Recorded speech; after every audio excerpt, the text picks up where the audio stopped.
Good evening, everyone. When I'm asked to describe the most electrifying event I've ever covered, it wasn't one player, one game. It was watching the late, great Pat Summitt's Tennessee Volunteers come from behind again and again and again. In the 2007 Final Four, down 12 points with 8 minutes to go. In the 2008 Final Four, down by a point with just 0.7 seconds to go. So many of her victories, 8 national championships, 1,098 victories, came from so very far back.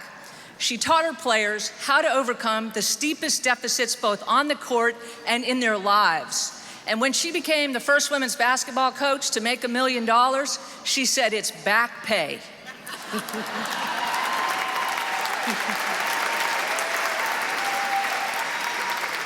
So the greatest thing I've ever covered was watching Pat Summitt teach young women how to be the heroes of their own lives, not the victims. And what I'll remember most about her is that shine of radical subversion in her eye when she was asked if she would want to coach a men's team. And she said, "Why is that a step up?" How about you, Phaidra? Well, my most memorable moment was commentating the 2018 World Cup Sevens in San Francisco, the first time ever a Rugby World Cup took place on US soil. What actually made it so remarkable for me was the fact that about a month and a half prior, I was told by the senior vice president of NBC Sports that they were considering cutting me from the analyst team.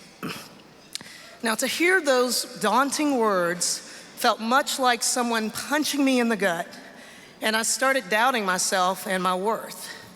So, I analyzed tape, I figured out who was really good at what I was assigned to do, and watched them in action. I even made reels for the SVP to review. I took every opportunity I could over the next 6 weeks to ensure that I was better than good enough.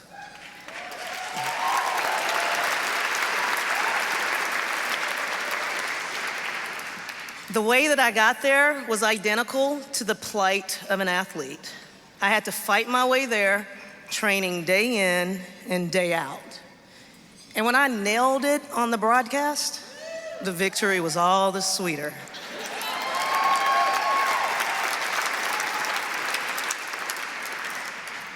We have the honor of presenting tonight's first award, the Sportswoman of the Year in a team sport.